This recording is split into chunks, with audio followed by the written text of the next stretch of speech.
नमस्कार दोस्तों, दीप्ति हॉरर इस YouTube चैनल पे आप सभी का स्वागत है। आज की कहानी है नदी में रहने वाली डायन के ऊपर। तो चलिए आज की कहानी की ओर बढ़ते हैं। मैं अभिराम हूँ। ये घटना मेरे साथ 12 साल पहले घटी थी। तो दोस्तों, मैं वीडियो शुरू करने से पहले डायन के बारे में कुछ बताता हूँ। आप लोग डायन के बारे में बहुत कुछ कहानियां सुने होंगे, लेकिन कभी नदी में रहने वाली डायन के बारे में सुना है? हालांकि नदी पे रहने वाली डायन के बारे में थोड़ी बहुत लोग जानते होंगे। जो नहीं जानते हैं मैं उन्हें बताता हूँ। आप लोगों को पता होगा, तांत्रिक कोई भी स्थान से भूत निकालने के बाद उसे मटकी पे बंधन करके शमशान या नदी पे फेंक देता है। अगर वो मटकी नदी में बहकर कोई भी जगह पर टूट गया तो वो भूत वहां पर रह जाता है और नदी पे रहने लगता है।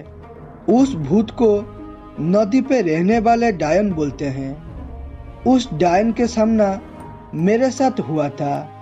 गर्मी का मौसम था।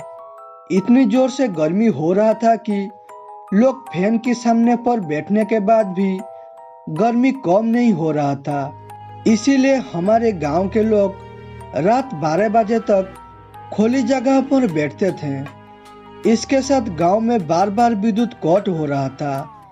इस गर्मी के कारण बाहर बैठने के बाद मुझे मछली पकड़ने के लिए इच्छा हुआ। इसीलिए मेरी घर के पास संतू नाम का एक दोस्त को बोला, संतू चलो अभी मछली पकड़ने के लिए जाते हैं। मैं मछली पकड़ूंगा और तुम उसे थैली में रखना। तभी रात का 11 बज रहा था।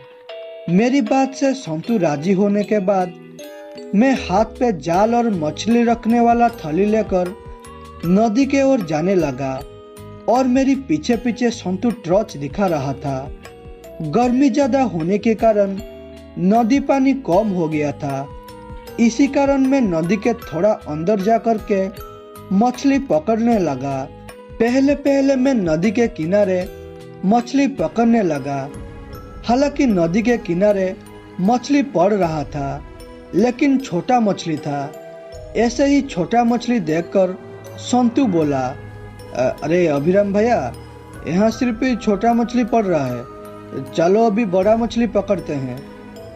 आप लोगों को तो पता ही होगा, जिस नदी के किनारे पर लोगों का आना जाना नहीं होता है, वहां पर बहुत सारी जंगली पेड़ पौधे उग जाता है और उस पेड़ के नीचे बड़ा मछली रहते हैं। इसी कारण मैं जिस जगह पर पानी में पेड़ पौधे उगते हैं वहां पर जाने लगा। वहां पहुंचने के बाद सिर्फ एक बार जाल नदी में फेंकने के बाद मेरे से 6 हाथ दूर पे पानी में कुछ आवाज होने लगा। ये आवाज सुनकर ऐसा लगा जैसे पानी में एक बड़ा मछली है। इसी कारण आवाज होते जगह पर जाल फेंकने लगा, लेकिन एक आश्चर्य बात देखा कि जाल पे कोई भी मछली नहीं फंस रहा था, बल्कि मैं जिस जगह पर जाल फेंक रहा था उस जगह से ठीक 6 हाथ दूर पे फिर से वो आवाज हो रहा था। लेकिन मैं हार ना मानकर आवाज होता जगह पर जाल फेंकने लगा। ऐसे ही 4-5 बार जाल फेंकने के बाद मैं देखा कि नदी के अंदर से एक औरत निकलकर जंगल की ओर जाने लगा। ये देखकर मैं समझ गया कि ये नदी पे रहने वाली डायन है।